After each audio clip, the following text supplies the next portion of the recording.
Hello बच्चों, स्वागत है मेरे नए वीडियो में। और आज के इस वीडियो में हम लोग क्लास 12 साइंस केमिस्ट्री का लेसन नंबर 2 जिसका नाम है विद्युत रसायन, इस चैप्टर को और आगे बढ़ाएंगे और इसी चैप्टर के एक नए टॉपिक के बारे में पढ़ेंगे।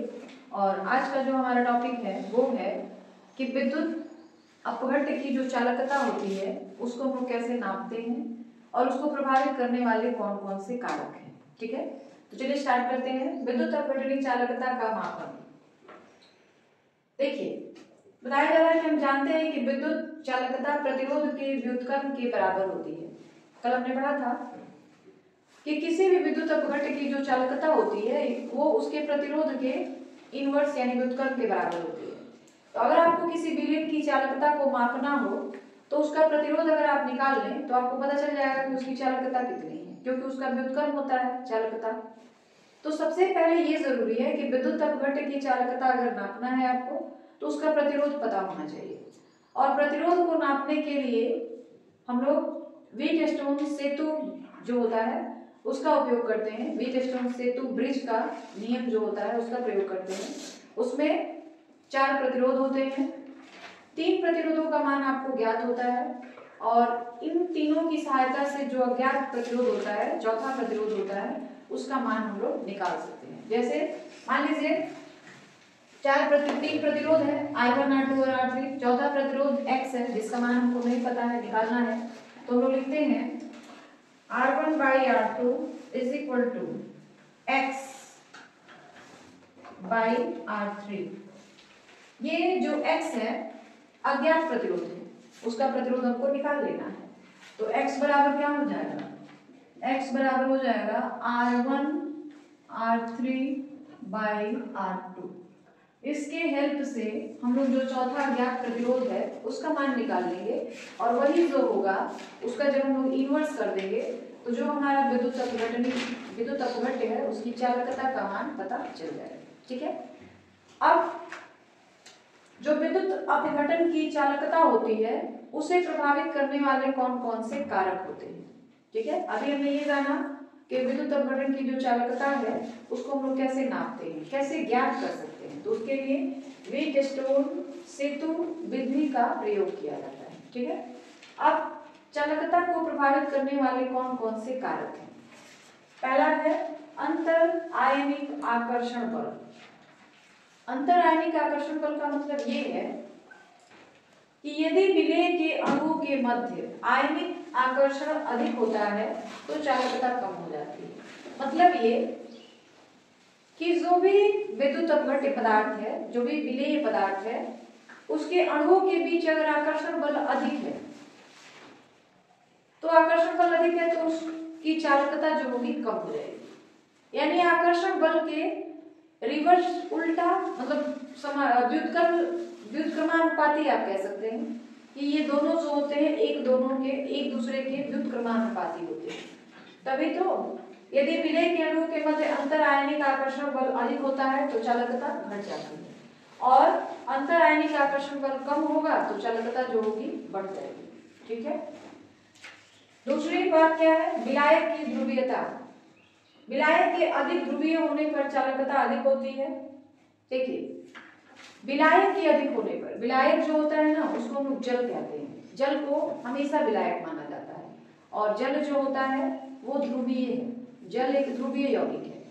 तो विलायक के अधिक ध्रुवीय होने पर चालकता अधिक हो जाती है। मतलब जो विलायक आपने लिया है वो अगर जल है तो चालकता और बढ़ जाएगी और जल के स्थान पर अगर विलायक के रूप में किसी और जलीय पदार्थ का उपयोग करते हैं तो वहां पर जो चालकता होगी वो घट जाएगी। मतलब ध्रुवीय पदार्थ की उपस्थिति से चालकता बढ़ जाती है और ध्रुवीय पदार्थ की अनुपस्थिति के कारण चालकता जो होती है घट जाती है। ये बात क्लियर हो गई। तीसरी बात है तापमान। विद्युत अपघट्ट के विलयन का ताप बढ़ने पर चालकता बढ़ती है। जितना ताप आप बढ़ाएंगे ना, जो अणुओं की गति होगी, काइनेटिक एनर्जी होगी, गतिज ऊर्जा होगी, वो और बढ़ती जाएगी और जितना ज्यादा गतिज ऊर्जा बढ़ेगी चालकता उतनी अधिक होगी। तो गतिज ऊर्जा बढ़ाने के लिए आपको क्या करना पड़ेगा, तापमान बढ़ाना पड़ेगा और तापमान जितना बढ़ाएंगे चालकता उतनी बढ़ती जाएगी। तापमान घटाने से चालकता जो होगी घटती जाएगी। चौथी बात, विलयन की सांद्रता। विलयन की सांद्रता बहुत कम होने पर अंतर आयनिक आकर्षण बल बहुत कम हो जाता है और चालकता जो होती है घट जाती है। सिंपल सी बात है, किसी भी विलयन की सांद्रता अगर कम है तो चालकता कम ही रहेगी और किसी विलयन की सांद्रता अगर अधिक है तो उसकी चालकता अधिक रहेगी। ठीक है, तो विलयन की सांद्रता पर भी यह निर्भर करता है। विलयन की सांद्रता कम है तो चालकता भी कम होगी, विलयन की सांद्रता अधिक है तो चालकता भी अधिक होगी। ठीक है, तो ये 4 कारक हैं जो किसी विद्युत अपघटन की चालकता को प्रभावित करते हैं। इतनी बात समझ आ गई? अब आगे बढ़ा जाए। हम लोग ये जानेंगे कि चालकता जल क्या होता है। चालकता का मापन करने के लिए प्रयोग किया गया अत्यधिक शुद्ध जल चालकता जल कहलाता है। इसका मान 18 डिग्री सेल्सियस पर 4.3 × 10 की पावर -8 प्रति ओम से अधिक नहीं होता है। यानी जो चालकता जल का मान होता है वो 4.3 10 टू द पावर -8 प्रति ओम से अधिक नहीं होना चाहिए। चालकता जल का मतलब होता है ना शुद्ध जल, जिसमें कोई भी अशुद्धि न हो।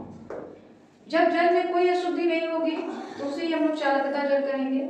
अशुद्धियां बढ़ने की वजह से जो चालकता होती है वो क्या होती है, घट जाती है। ठीक है, उसके बाद हमने यहाँ पे एक सवाल लिखा है जो इसी से रिलेटेड है और सवाल क्या है, एक विद्युत अपघट्य के 0.5, देखिए यहाँ पे दो बार लिखा गया है 0.5 n बिलियन, n का मतलब होता है नॉर्मलता, बिलियन का प्रतिरोध 25 ओम पाया गया है।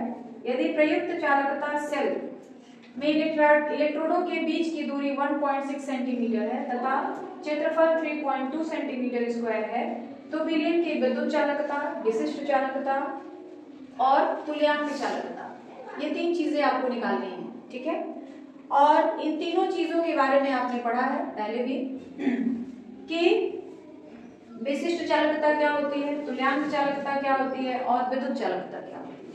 अभी आपने पढ़ा कि विद्युत चालकता को हम लोग कैसे नाप सकते हैं। तो किसी भी विद्युत अपघट्य की विद्युत चालकता नापने के लिए हमको उसका प्रतिरोध ज्ञात करना पड़ता है, क्योंकि विद्युत चालकता जो होती है प्रतिरोध के व्युत्क्रम के बराबर होती है।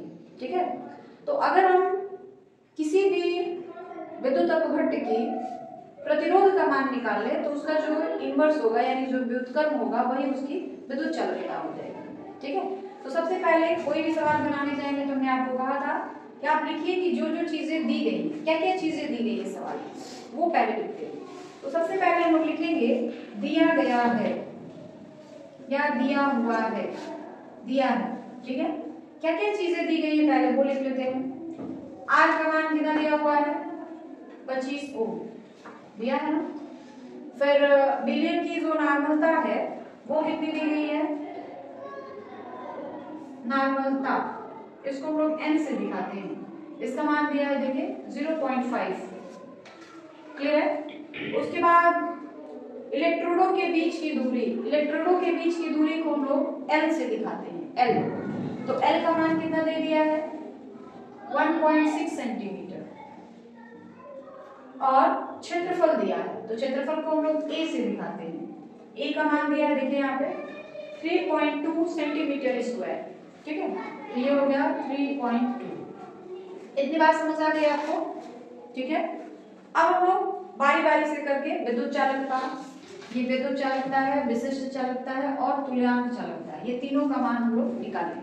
ठीक है, तो विद्युत चालकता को हम लोग दिखाते हैं C से। अभी आपने पढ़ा था विद्युत चालकता को हम लोग किसे दिखाते हैं, C से। तो विद्युत चालकता, विद्युत चालकता इसको हम लोग दिखाते हैं C से और C बराबर होता है 1/r के, यानी प्रतिरोध के व्युत्क्रम के बराबर हो गया। तो 1/r का मान कितना दिया हुआ है देख लीजिए, r का मान हमारे पास दिया हुआ है 25 रख लेंगे। ठीक है, अब इसको भाग देंगे तो लगभग 0.04 ठीक है प्रति ओम, यानी इसको हम इस तरह लिख सकते हैं आएगा। तो जो विद्युत अपघट्य है उसकी विद्युत चालकता कितने के बराबर हो गई, 0.04 प्रति ओम के बराबर हो गई। ठीक है, उसके बाद दूसरा निकालेंगे विशिष्ट चालकता, ये C का मान आ गया 0.04 प्रति ओम। विशिष्ट चालकता, विशिष्ट चालकता को हम किसे दिखाते हैं, विशिष्ट चालकता इसको हम लोग दिखाते हैं के से। के को हम लोग के नहीं पढ़ते, कप्पा पढ़ते, ये आपको बताया गया था। तो हम लोग लिखेंगे के इस तरह। और के बराबर फॉर्मूला जो हुआ करता था C इंटू L/R, इसके बराबर होता था। ठीक है, जब हमने पढ़ाया था विशिष्ट चालकता, उस समय आपको बताया गया था कि कप्पा होता है जिसको हम विशिष्ट चालकता कहते हैं। ठीक है, और इसका फॉर्मूला होता है C इंटू L/R। C क्या है? तो विद्युत चालकता है। C का मान आपने निकाल रखा है, तो मान रख लीजिए C का मान हम कितना रखेंगे 0.04 इंटू L का मान 1.6 बाई R का मान देख लीजिए दिया हुआ है 25, सॉरी R नहीं होगा यहाँ पे, गड़बड़ है, A होगा, A क्षेत्रफल। A का मान देखिए दिया हुआ है 3.2। ठीक है, ये पॉइंट और ये पॉइंट अपने आप कट जाएंगे, इस पॉइंट की वजह से नीचे 100 आ जाएगा। ठीक है, 16 दूनी 32, 2 दूनी 4, यानी ये आ गया हमारे पास 2/100। ठीक है, अब 2 को 100 से डिवाइड करना है, तो 2 को 100 से डिवाइड करेंगे तो आपको भी पता है कितना आएगा 0.02 प्रति ओम प्रति सेंटीमीटर।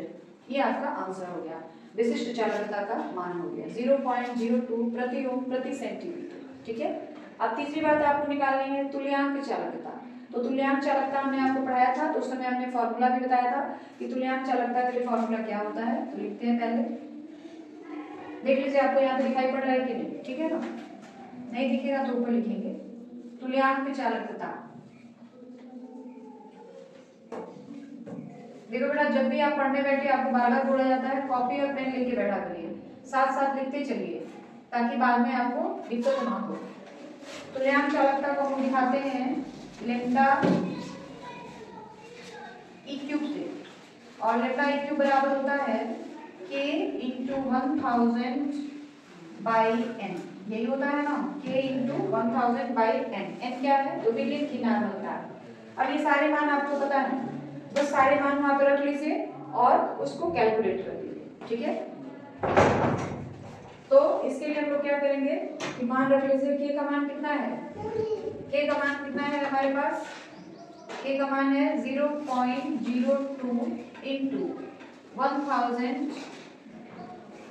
By n। n का मान है हमारे पास 0.5। ठीक है, अब इसको बस आपको क्या करना है, कैलकुलेट कर देना है। तो इसको कैलकुलेट कर दीजिए, कैसे करोगे, देखिए इसका पॉइंट हटाएंगे तो ऊपर 10 चला जाएगा, और इसका पॉइंट हटाएंगे तो नीचे हमारे पास 100 आ जाएगा। इतनी बात समझ आ गई आपको। अब इसको काटना है तो काटिए, 5 से काटेंगे तो 20 बार में 100 आ जाता है। उसके बाद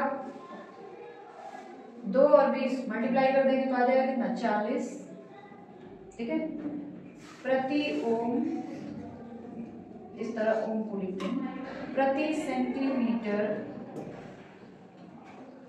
इक्यू का इनवर्स। तो ये हमारे पास जो तुल्यांक चालकता है उसका मान है। ठीक है, तो क्लियर हो गया है किस तरह से आया है। बस आपको फॉर्मूला याद रखना है, और फॉर्मूला याद रखोगे ना बेटा तो सारा आराम से बनता जाएगा। ठीक है, तो देख लीजिए, कोई दिक्कत नहीं है, आपको कोई परेशानी नहीं है। ठीक है, तो आज के वीडियो में बस इतना ही, बाकी हम लोग कल के वीडियो में जानेंगे। और वीडियो के लास्ट में मैं यही कहना चाहती हूँ कि अगर आपको हमारे वीडियोज अच्छे लगते हैं तो प्लीज़ हमारे चैनल को सब्सक्राइब कर लीजिए, वीडियो को जितना ज़्यादा हो सके लाइक करें, शेयर करें, और वीडियो के अंदर जो भी कमियां हो उसे कमेंट के थ्रू जरूर बताएं।